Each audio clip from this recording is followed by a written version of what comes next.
Bonjour à tous, et donc on se retrouve pour cette troisième semaine de confinement à la maison, mais pour autant les cours d'histoire ne vont pas s'arrêter. Donc je vous ai concocté de nouvelles petites vidéos pour une prochaine leçon d'histoire. Donc le programme du jour, pour qu'on soit bien clair. Donc déjà, on va corriger la petite grille test d'ASSR que je vous avais donnée vendredi dernier pour vous entraîner. Ensuite, ce qu'on va faire aujourd'hui, c'est qu'on va commencer la nouvelle leçon d'histoire. Donc vous aurez le droit à l'épisode 1 de la décolonisation. Troisième étape, et je le rappelle, vous avez donc une évaluation officielle entre guillemets ASSR. Donc le jeudi 2 avril pour les 3e 3 et le vendredi 3 avril pour les 3e 4. Donc jeudi, vous vous connecterez, vous aurez la grille, la nouvelle grille. Vous aurez une nouvelle vidéo à regarder d'évaluation et donc vous pourrez m'envoyer en photo ou en PDF complété, comme vous voulez, et déposer votre copie sur la page d'accueil. Attention, faites-le avant 17h parce que j'ai remarqué que Pronote considère que passé 17h, le travail ne peut plus être rendu, donc le bouton se désactive. Autre chose importante, c'est que vous devez être connecté avec votre compte et pas celui de vos parents, sinon le bouton déposer ma copie n'apparaît pas. Quatrième étape, comme on n'a pas fait d'interrogation sur la leçon de géographie, on va quand même faire une évaluation sur la leçon d'histoire qu'on avait faite la semaine dernière sur la guerre froide. Donc je vous laisse du temps.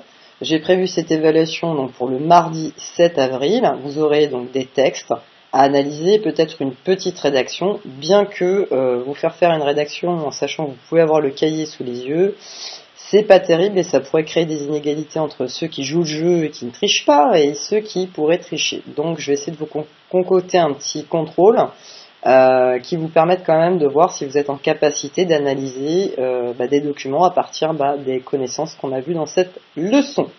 J'espère que c'est clair pour tout le monde. Si jamais il y avait un souci, je le redis, vous pouvez me contacter sur les listes de discussion ou m'appeler directement par téléphone, c'est le cas de certains qui ont déjà mon téléphone, mais je le redonne pour tout le monde, c'est le 06 08 63 47 36, si jamais il y a des choses que vous n'avez toujours pas comprises. Allez, on est parti.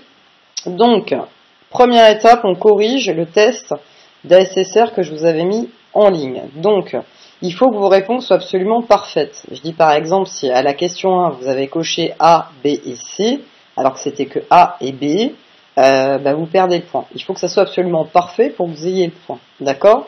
Pour la question 2, c'était la réponse C et D. Pour la question 3, la réponse C. Pour la question 4, la réponse A et C. Question 5, A et C. Question 6, la C. Question 7, la A.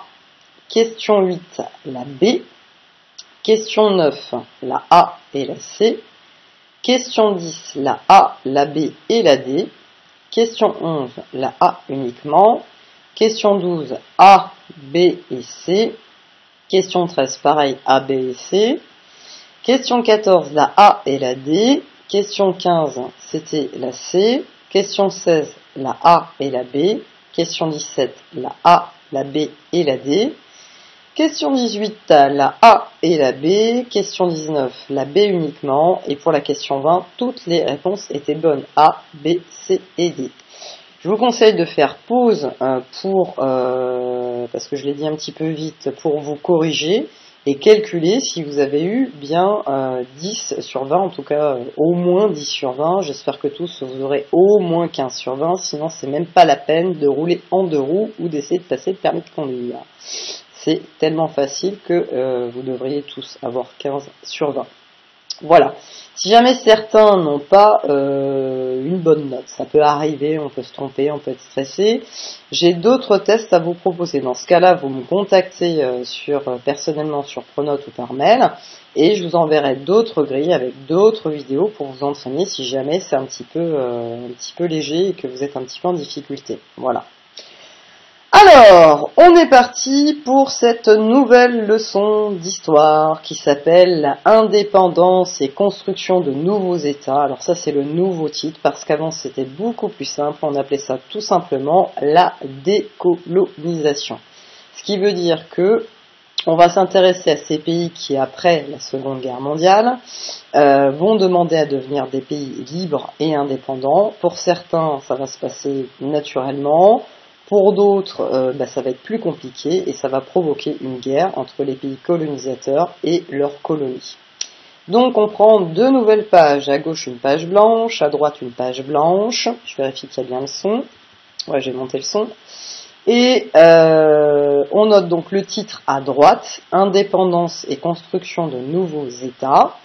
On saute une ligne, on va écrire la question, en quoi la Seconde Guerre mondiale a conduit à l'indépendance et à la construction de nouveaux États. Je vous conseille de faire pause, encore une fois, sur la diapositive, pour que vous puissiez avoir le temps de noter le titre et la question du cours. Alors, donc, premier document que je voulais vous proposer, c'est donc ce dessin. Et première question que je vous aurais posée, donc quel espace géographique est représenté? C'est très simple au niveau de la réponse puisqu'il s'agit de l'Afrique, d'accord? Si on décrit le dessin, ce que représentent les personnages. Donc ici, vous voyez bien en haut à droite, on a un Africain, on ne sait pas de quel pays, mais qui représente en fait un Africain, qui est en train de balayer l'Afrique. Et quand on regarde plus précisément, il balaye sur l'Afrique trois petits personnages qui représentent en fait des Européens. D'ailleurs, ils sont habillés à la mode européenne et à la mode de pays colonisateurs.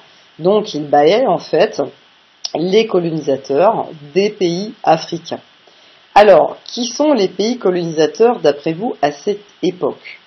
Donc, ce sont surtout des pays européens, on l'a vu en quatrième, les Anglais qui ont le plus grand empire colonial, il y a les Français ensuite, il y a aussi les Hollandais, il y a des Espagnols, il y a des Portugais, les Allemands ont perdu et les Italiens leur colonie puisqu'elle est passée après la Seconde Guerre mondiale et leur défaite sous le contrôle de l'ONU. Bref, beaucoup de pays européens ont conquis depuis la fin du XVIIIe siècle un certain nombre même bien avant, dès 1700, 1750, ont conquis un grand nombre de pays en Afrique et aussi en Asie, même si ce document ne le montre pas. Donc quel est le message, dernière question, que veut faire passer le caricaturiste? Il est clair que les pays africains veulent se débarrasser en fait de leurs colonisateurs, ils veulent devenir libres et indépendants, et ils ont d'autant plus raison de le vouloir que ça paraît logique. Alors pourquoi ça paraît logique? Si on réfléchit, les pays africains, et les pays colonisés en général, en Afrique et en Asie, se sont battus aux côtés donc des Français, des Anglais, pour se débarrasser de l'Allemagne nazie. Beaucoup, des centaines de milliers d'indigènes, je vous avais expliqué, c'est comme ça qu'on les appelle, lors de la Première Guerre mondiale, on avait déjà expliqué ce terme. Ils s'étaient déjà impliqués lors de la Première Guerre mondiale, ils se sont encore plus impliqués lors de la Deuxième Guerre mondiale, et donc qu'est-ce qu'ils réclament? C'est assez logique. Ils se sont battus pour que nous, Européens, on soit libres et indépendants, donc après la guerre, c'était logique qu'eux aussi deviennent libres et indépendants. Le problème, c'est que sont-ils devenus libres à la fin de la Seconde Guerre mondiale? Pas du tout, pas du tout. En fait, ils se sont battus pour la liberté, l'égalité, la fraternité et la démocratie, sauf que on ne leur a pas donné à la fin de la Seconde Guerre mondiale. Or, le contexte a changé, parce qu'à la fin de la Seconde Guerre mondiale, les Européens sont affaiblis, après effectivement les nombreuses destructions, les 60 millions de morts, donc ils n'ont plus vraiment les moyens en fait de se lancer dans une nouvelle guerre pour pouvoir garder leur colonie, donc en plus, ils sont en concurrence avec les Américains et les Russes. On est aussi en pleine guerre froide, ça va être le début de la guerre froide, donc ils n'ont plus les moyens d'imposer réellement leur volonté, ils sont affaiblis. D'autre part, les pays colonisés, ces peuples africains et asiatiques, ont payé lourdement le prix du sang. Il y a eu des centaines de milliers de morts indigènes, donc c'est normal effectivement qu'ils deviennent libres et indépendants, c'est justement ce qu'ils vont réclamer. Alors, côté leçon, c'est très simple, c'est la première chose qu'on va écrire, donc on saute une ligne après la question, on met grand 1, les causes de la décolonisation, on saute une ligne petit a, des empires fragilisés. Donc effectivement, la première raison qu'on a évoquée, d'une part, la Seconde Guerre mondiale a affaibli fortement les puissances coloniales, c'est-à-dire, on a dit principalement les pays d'Europe de l'Ouest, et puis d'autre part, Les colonies ont largement participé à l'effort de guerre et payé le prix du sang, c'est comme ça qu'on l'appelle, c'est-à-dire les nombreux morts, pour la liberté et contre la dictature. Donc elles revendiquent, elles demandent, elles réclament les mêmes droits, être libres et indépendants. Alors, on va voir que le contexte est favorable, mais avant ça, vous allez avoir une carte en pièce jointe et on va la colorier, ça va vous permettre de vous repérer dans les différents États décolonisés. Alors déjà, on va mettre en rouge, comme je le fais là en animation, les pays, c'est-à-dire les métropoles coloniales, c'est-à-dire les pays qui ont colonisé, soit des pays en Afrique, soit des pays en Asie. Donc sur votre carte, vous coloriez en rouge, on voit bien l'Angleterre, la France, l'Espagne, l'Italie, les Pays-Bas, la Hollande et la Belgique, qui sont des pays colonisateurs.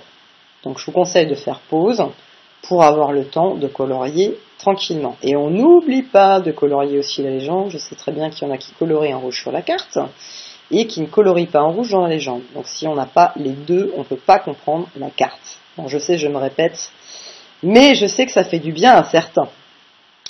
Alors, on va voir que le contexte est favorable, effectivement, en plus. Alors, en pièce jointe également, je vous ai mis 3 petits textes, je vous conseille donc de répondre avec seulement 3 questions, de répondre à ces questions, et ensuite, on corrige. Donc là, vous faites pause sur la vidéo, vous allez télécharger la fiche, si vous ne l'avez pas déjà fait, et vous essayez de répondre aux questions, donc il y a une partie qui est à souligner. Et on se retrouve après. Alors, on va corriger donc l'exercice que vous venez de faire. Alors, d'abord je vous demandais de surligner les différents acteurs du texte, autrement dit, qui parle, qui prend position dans ce texte. Alors dans le premier, ce sont les États-Unis qui parlent, d'accord ? Dans le deuxième texte, c'est l'URSS qui est représenté à travers donc Jdanov, on en a déjà parlé dans la guerre froide, c'est lui qui représente les idées en fait soviétiques. Deuxième question, je vous demandais, que je me rappelle, je vais retrouver la fiche, je vous demandais quel était leur avis, il me semble, oui, quel est leur intérêt. Alors, si on regarde bien, ils sont, pour les Américains, ils sont favorables à ce que les colonies deviennent indépendantes et autonomes. D'accord, donc les Américains sont favorables à la décolonisation. Les Russes, ils sont aussi favorables à la décolonisation, c'est-à-dire à ce que ces pays deviennent indépendants. Si on regarde ensuite pourquoi chacun, c'était la question 3, quel argument chaque camp développe. Alors les Américains sont favorables à la décolonisation, pourquoi ? Parce qu'ils rappellent qu'ils ont été eux-mêmes une colonie. Je vous rappelle, on l'avait vu en 4e, c'est la guerre d'indépendance des États-Unis. Les États américains en fait se débarrassent de George III qui à l'époque dirige l'Amérique, les colonies américaines. Et ils deviennent les États-Unis, comme son nom l'indique, donc ils deviennent, les 13 colonies américaines deviennent 13 États indépendants et forment alors un État fédéral qu'on appelle les États-Unis. Donc c'est logique, ils ont été eux-mêmes colonies, donc ils comprennent très bien que les pays qui sont colonisés veulent à leur tour devenir indépendants. Ça paraît évident. Ensuite, dans le cadre de l'URSS, eux, leur argument, ils n'ont pas été une colonie, mais eux, ils se présentent comme le grand défenseur de la liberté et de l'indépendance, alors que ça fait un petit peu rire parce que vous le savez, l'Union des républiques soviétiques socialistes, ils ont eux-mêmes en fait pas colonisé, mais ils ont intégré à la Russie des pays dans lesquels ils ont établi des régimes autoritaires sous la direction de Moscou. Ce sont des États communistes, on l'a vu lors de la guerre froide, ce ne sont pas des démocraties, donc ça fait un petit peu sourire. Bon. Cela dit, effectivement, ils se présentent comme les défenseurs de la liberté et de l'indépendance, donc pour la décolonisation de ces États, c'est bien pour une raison. Ils ne le sont pas eux-mêmes avec les États de l'URSS, donc s'ils le défendent, c'est pour embêter, vous l'avez compris, les Américains. On est déjà en 1947, au début de la guerre froide, donc en poussant les États colonisés à devenir indépendants, ça va embêter les pays d'Europe de l'Ouest qui sont eux-mêmes alliés avec les Américains. Donc c'est bien dans le contexte de la guerre froide que les Russes font pression en soutenant en fait les peuples qui vont se faire guerre et qui vont se soulever contre les colonisateurs, donc contre les Européens. C'est une façon effectivement de faire pression dans le cadre de la guerre froide. D'accord ? J'espère que j'ai été bien clair. Troisième acteur. Alors ce troisième acteur, je reprends la question, c'est l'ONU. Donc l'ONU, l'Organisation des Nations Unies, on avait vu la dernière fois que c'était effectivement une organisation créée pour maintenir la paix et défendre les droits et les libertés de tous les pays du monde. Et donc ici, ce qu'ils défendent, c'est qu'ils sont aussi favorables à ce que tous ces pays colonisés deviennent indépendants. Donc, si on regarde bien, en fait, quel est le point commun de ces trois déclarations ?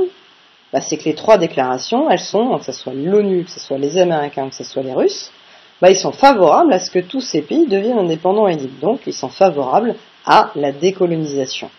Et comment l'ONU le justifie ? Elle reprend un principe qu'on avait vu en quatrième, c'est-à-dire le droit des peuples à disposer d'eux-mêmes. Ce droit, en fait, il existe depuis bien avant l'ONU, en fait, il existe depuis la Convention de Genève.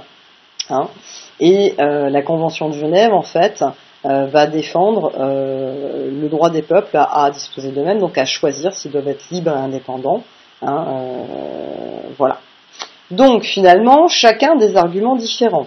Si je reviens en arrière, pour que ça soit bien clair, les Américains, eux, ont été une colonie et donc ils comprennent que les pays colonisés veulent devenir indépendants et ils soutiennent ces pays-là dans leur chemin vers l'indépendance. Les Russes, eux, dans le cadre de la guerre froide et pour embêter les Américains et les Européens de l'Ouest qui sont alliés avec les Américains, ils soutiennent aussi les peuples qui sont en guerre contre les colonisateurs. Donc c'est purement intéressé de la part des Russes. Troisième acteur, l'ONU défend le droit des peuples à disposer d'eux-mêmes et donc soutient l'indépendance. Alors, pour corriger, pour que tout soit bien clair, je vous ai remis la correction écrite. Donc si on corrige, question, alors c'était pas la question 1, pardon, c'était la question 2. La question 1 c'était donc États-Unis à surligner, URSS et ONU. Donc question 2, excusez-moi, ils sont tous favorables donc à la décolonisation, ça c'est certain. Et les arguments sont différents. Les Américains rappellent qu'ils furent une colonie et les premiers à se battre pour obtenir leur indépendance. L'URSS se présente comme un défenseur de la liberté prêt à lutter contre toutes les puissances impérialistes. On rappelle, c'est typiquement la guerre froide, c'est une façon d'affaiblir aussi le bloc de l'Ouest. Et l'ONU défend le droit des peuples à disposer d'eux-mêmes, c'est-à-dire de choisir s'ils doivent être indépendants ou pas, en votant évidemment démocratiquement. Je vous conseille de faire pause encore une fois pour avoir le temps de corriger votre fiche. Alors, on va pouvoir écrire à la suite de la leçon que, d'une part, on avait vu petit a, les empires européens sont affaiblis. Deuxième chose qui va aider à la décolonisation, c'est la deuxième cause, c'est que le contexte international est favorable à la décolonisation. Donc, les États-Unis, ancienne colonie, et l'URSS, dans le contexte de la guerre froide, sont favorables à la décolonisation. Quant à l'ONU, elle défend le droit des peuples à disposer d'eux-mêmes, c'est-à-dire à choisir s'ils veulent être indépendants ou pas, en votant démocratiquement. Ces trois acteurs vont donc accélérer la remise en cause des empires coloniaux. Ce que je veux dire par là, c'est que effectivement, remettre en cause des empires coloniaux, ça veut dire les priver de leurs colonies. Les empires coloniaux doivent disparaître, il n'y a plus de raison après la Seconde Guerre mondiale d'avoir encore des colonies. Ces États doivent devenir libres et indépendants. Alors je m'aperçois que j'ai fait une horrible grosse faute dans la trace écrite, donc je vais la corriger de suite. Évidemment quand on dit quant à l'ONU, on entend d'ailleurs le T, donc c'est pas quand la préposition de temps, mais quand c'est ANT. Donc j'ai corrigé, je remets la diapositive. Alors je vous conseille encore une fois de faire pause et de noter tranquillement la deuxième petite partie de ce cours. Alors, suite, sur votre carte, on va donc rajouter ce que l'on vient de dire. Donc, premièrement, on voit bien que les Américains, avec une flèche bleue, vont faire pression, en fait, sur leurs alliés pour accélérer la décolonisation. D'accord ? Ils ont d'autant plus tendance à le faire que, je vous rappelle, les Américains ont donné un prêt aux Européens de l'Ouest pour les aider à se reconstruire, donc il ne faudrait pas fâcher les Américains. Donc ils font pression sur les pays d'Europe de l'Ouest, colonisateurs, pour qu'ils décolonisent des États africains et asiatiques. Le deuxième acteur dont on a parlé qui fait pression, c'est le bloc communiste, qui soutient les guérillas, c'est-à-dire les mouvements d'indépendance de chaque pays qui vont se battre pour se débarrasser de leurs colonisateurs. Un peu comme on l'a vu avec le document de départ où on a l'Africain qui balaye les colonisateurs en dehors de l'Afrique. Donc les amis, on va le voir, les Russes, et on le verra très concrètement dans certaines guerres, ils vont soutenir, on l'a vu d'ailleurs avec la guerre du Vietnam par exemple, les Russes soutiennent effectivement un camp.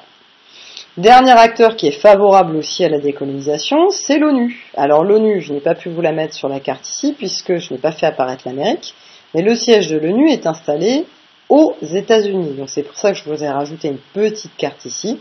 Donc l'ONU est le troisième acteur qui est favorable à la décolonisation, donc je vous l'ai mis par ce petit biais-là. Donc on dessine bien les flèches, ici américaines qui font pression, et ici les Russes qui font pression aussi, voilà. Ensuite, je vous ai fait, on va colorier en 3 étapes parce qu'il y a eu plusieurs phases. Évidemment, ça s'est pas fait d'un coup.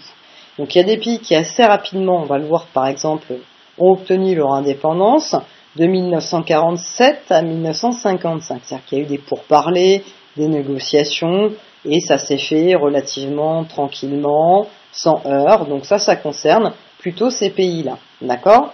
Donc on voit l'Inde par exemple, une partie des pays asiatiques, l'Indonésie, la Libye aussi, qui a obtenu rapidement son indépendance.